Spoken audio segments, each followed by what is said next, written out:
Maybe your colleagues can go into this particular detail. I guess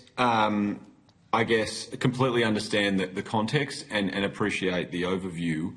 I guess given the context of the Auditor General's report and the concerns and the Defence's own marking around the risks of delivery around mobility and lethality, maybe if you want to go into what the initial assessment was as to why the Redback was superior on both those two things.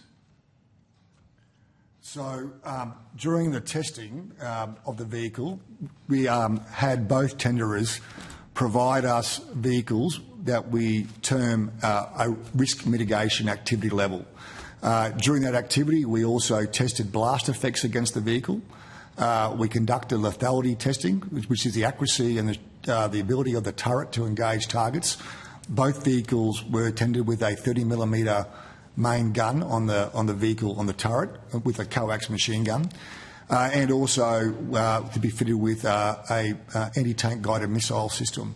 So lethality had a number of aspects to it, including a remote weapon station as well on the vehicle, which fits a machine gun.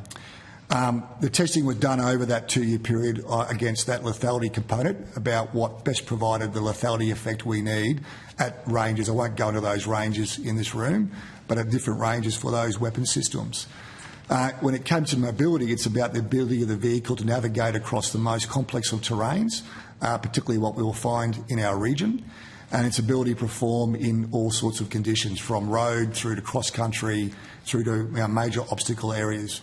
Which vehicle was able to conduct those transits in the best way, ensuring that it could obviously move in that terrain, but also knowing that it was carrying a crew of 3 and 6 dismounts, how well it was able to support them in that mobility as well. So those consolidated operational needs, as we call them, that was 2 of the aspects that we looked at, and judging those vehicles against our needs. Yeah.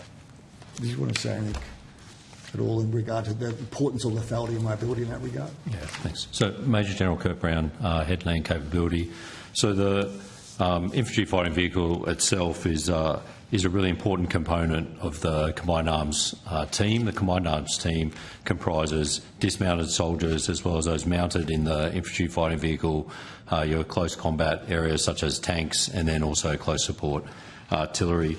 What will be asked of this capability is what is the most demanding of all tasks within the Army, which is that close with the enemy and within the direct fire combat zone. The 2 variants are really important for us, the first being the infantry fighting vehicle itself, which has 6 dismounts in it and then 3 members to crew it, and then also the joint fires vehicle and also the C2 vehicle.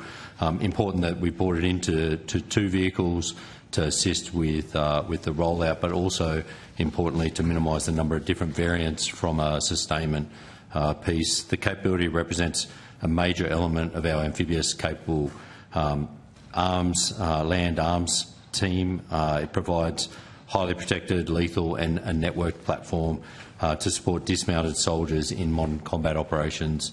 And I'll go back to do the most demanding of tasks, which is to close with the enemy in the direct fire zone.